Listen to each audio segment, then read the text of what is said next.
गेली अनेक वर्ष पावसाळ्यात माझगाव ते ठिकपुर्ली दरम्यान कालवा खचून शेतीचं मोठं नुकसान होतंय। हे नुकसान टाळण्यासाठी कायमस्वरूपी उपाययोजना करण्याची मागणी केली जात होती। मे महिन्यामध्ये शासनाचा कोट्यवधी रुपयांचा निधी खर्च करून कालव्याचं अस्तरीकरण करण्याचं काम पूर्ण करण्यात आलं। मात्र 2 महिन्यातच कालव्याच्या वरील बाजूचा भराव खचलाय। त्यामुळे या कामाच्या दर्जाविषयी प्रश्न उपस्थित केले जाऊ लागलेत।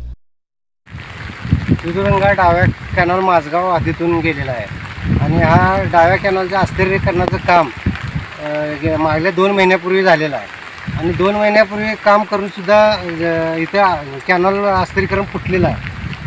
आणि जर ह्या अस्थिरीकरण 2 महिन्यातच फुटत असेल तर ह्या अस्थिरीकरणात सिमेंट किंवा इतर जे हे आहे ते दर्जा का याचा कसा शासनाने तिची तपासणी केली का नाही हे बघणं गरजेचं होतं।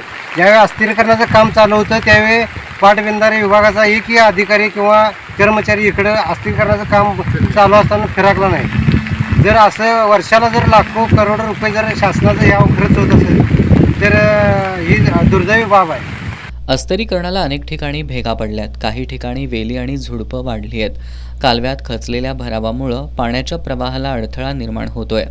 पावसाचा जोर वाढून विसर्ग वाढल्यास कालवा फुटून खालील बाजूची शेकडो एकर शेतजमीन नुकसान होण्याची शक्यता आहे।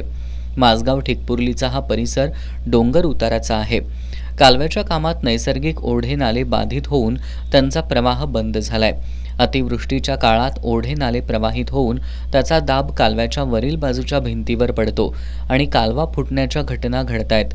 ठेकेदार कंपनी आणि पाटबंधारे विभागाचे संबंधित अभियंत्यांनी या ठिकाणच्या नैसर्गिक प्रवाहांचा विचार करून काम करत नसल्यानं शासनाचा कोट्यवधी रुपयांचा निधी पाण्यात जातोय। आता तरी संबंधित अधिकारी भौगोलिक स्थितीचा विचार करून दर्जेदार काम करणार का हाच खरा प्रश्न आहे। एस न्यूजसाठी राधानगरीहून नामदेव कुसाळे।